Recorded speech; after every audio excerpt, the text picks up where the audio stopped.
Hinesville Part 3. Vivian and Cooper walked away from the crime scene. Go home. She didn't even bother to look at him as she spoke. I'll meet you there. Vivian thought of her old partner. Lane and Vivian worked together for 5 years, until he left Hinesville to take a better job in Savannah, shortly before her husband, Jake, was killed. What Vivian didn't know was Lane was Jake's superior officer, and that he and Jake had been there to recruit her. Lane never left the military. His assignment was to be her partner and friend. The agency he worked for wanted her on their team. Another group, she knew only as Crimson Hellfire, was trying to get her at the same time, except their intentions were not as pure. They knew that Vivian was an orphan and a ward of the state, which made her an easy target. On top of that, she was brilliant. Though she had done everything in her power to hide this fact, they still found out and wanted to force her into service with their unit. Vivian opened the driver's door and dug her phone out of her pocket. She pulled the door closed, quickly calling Lane. She explained what happened and waited for Lane to give her some advice on what she should or could do. It has to be them, Lane. Vivian started the unit. Lane sighed. Maybe P was involved in something shady. What do you know of his background? I understand what you're getting at, but this was out in the open. The tech should have found it easily. There's a new guy on the team, but he's done really well up to now. Who's the new guy? Steve Ball. Why? Lane jotted the name down to have his people run it, after he hung up. Just wondering if I knew him. Why, after all of these years, why are they back now? I don't think they ever really left. They've just been quiet. Lane couldn't believe what had transpired. What's going to happen, Lane? This was some crap that was really high level and nothing was redacted. Marine First Lieutenant Alex Boudreau walked into Lane's office, and Lane motioned for him to close the door. Lane thought for a while, considering everything. Lane knew what was probably going to happen, but it could go anywhere from here. I know that whoever handles this, it isn't going to be the FBI. Vivian shook her head. There is no one else it could be, Lane. It's gotta be Hellfire. Let me make some calls, and I'll give you a call back. Lane threw his phone on the desk and looked up at Alex. We need to know what the hell is going on and who's doing this. Lane ordered. I have Nick, Jace, and Taylor all working on it. Is there anything else you need, Captain? Lane handed him the name of the new tech Vivian had mentioned. Have one of the guys do a quick vet on him. Alex grabbed the paper and ran out to complete the task. Vivian slipped the car into drive and could feel that old dread building up in her stomach. Before she knew it, she pulled into Cooper's driveway and ran inside. What the hell is going on? Vivian closed the door and noted he looked just as exasperated as she felt. I know that's some high-level shit, but what the hell? It wasn't like we were looking for it. We just found it. Cooper agreed as the two of them walked to the back of his house. How much did you read? She followed him into his room and watched as he grabbed a duffel bag out of the closet. All of it. Cooper chuckled a little and grabbed some clothing out of his dresser. Mostly just because it was there, and how many opportunities do you have to see that kind of stuff? I get that, but by default we have to read it. It's part of the crime scene. She sighed as she thought about the conversation they had with Ben and Nate. Cooper grabbed some more clothes and began to stuff it in the bag. You know what we need to do? Cooper stopped what he was doing. We just read the one page, and when we realized what it is, we closed the file and called Ben and Nate, who we work with on a regular basis. Vivian rattled off. Exactly. Cooper agreed with her. I will not break this agreement we just made, Vivian stated firmly with a certainty only she possessed. So, if they tell you otherwise, they're lying. They're going to split us up when we get there, obviously you realize that, so I am giving you the same guarantee. I will not go back on this deal. That's settled. Vivian put her hands on her hips as she thought about the next few days of federal interviews. You ready? Yeah, let's go get your stuff. He zipped up his bag and threw it on his shoulder. The pair stopped by Vivian's house, and she packed up in much the same style as Cooper. I want to stop and talk to Gail, Vivian told him as she started up the unit. We really need to get to the station, Cooper reminded her. It's on the way to the station, I'll run in. Vivian drove to the coroner's office. Several FBI agents were just leaving, and she pulled in just as the feds were pulling out. Gail, still in her autopsy getup, was just starting to remove her gloves when Vivian strutted in. They took it all, even my samples, Gail said with a hint of disgust, pulling her gloves off with a snap. I have nothing, not even my notes. I was also told not to talk about the case. Vivian couldn't believe what was going on. We have been, too. So, with that in mind, I think he was stabbed, but not with an ordinary knife, Gail said to her friend. A dagger, maybe? Vivian offered, remembering the sword.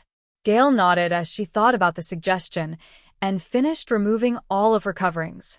That's an excellent possibility. I'd have to see the blade, but those old decorative ones could be a close fit. We found a sword like that at the crime scene. No blood on it, though. I'd have to look at it, but we'll never see it again. I'd bet that's what it is, Gail told Vivian and finished cleaning herself up. We have to go, but I'll get with you soon. Lane called as she stepped out to the lobby. What you got, Lane? After talking to the guys I still know, I think you're right. Lane was disgusted that this got past them. Vivian stopped as she stepped into the parking lot. It's crimson hellfire. The reality of this actually happening was starting to sink in. There's no way I can get out of this, is there? It sounds like it's hellfire, and I don't see how you can. Lane's anger was spilling over as he glanced at Alex. Vivian, you need to listen to me very carefully. Watch yourself. These kind of people don't care. They'll do anything just to make a point. Lane, I have to fight this. I can't go with these people. Vivian shook her head, trying to shake the old ghosts from her thoughts. I would suggest it.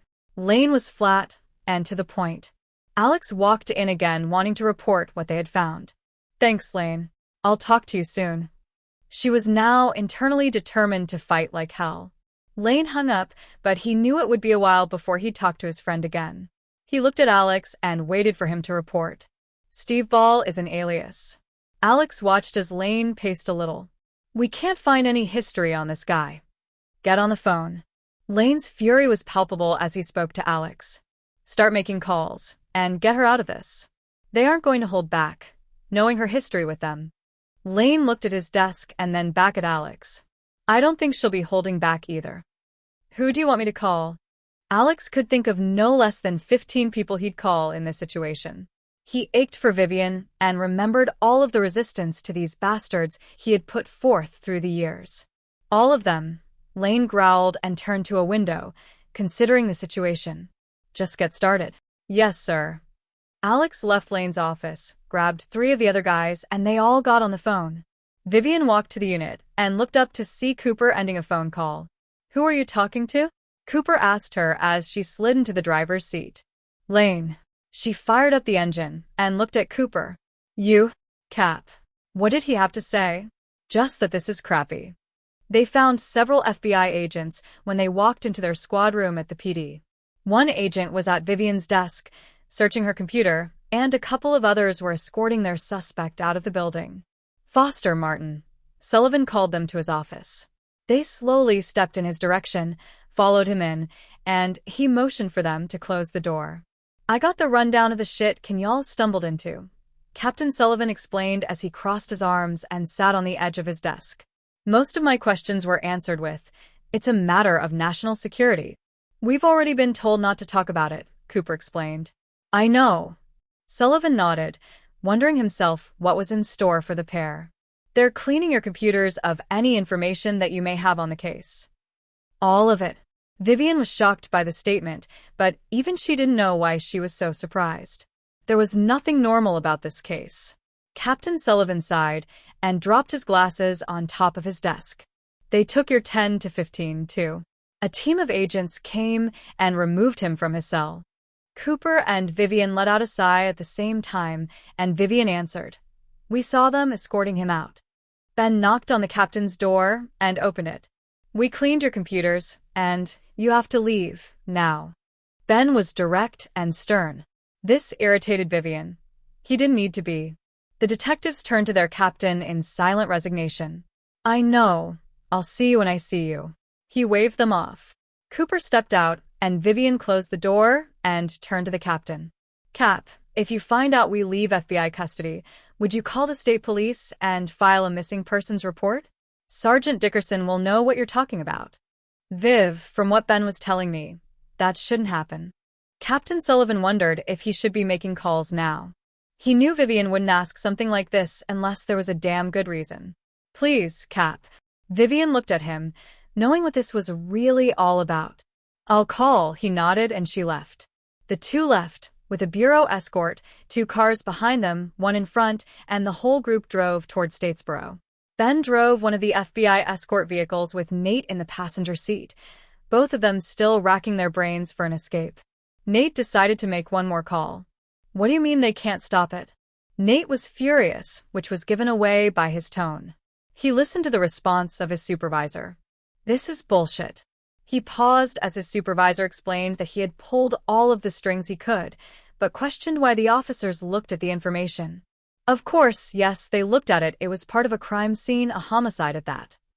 Nate sighed in disgust as he listened to the man explain that it was now out of their control. Yes, sir. Nate rubbed his temples and hung up. Why can't they stop it? Ben could feel his blood pressure rising and prepared to escort the 2 officers away if they had to. He and everyone he knows have tried everything. They can't stop it because, get this, they read it. Nate explained as his head started to pound. That doesn't make sense. Ben was just as disgusted and took his frustrations out on the steering wheel, trying to rationalize what was going on. This is bullshit. Nate growled and hit the dashboard. We need to lay down the law and tell them what they need to know.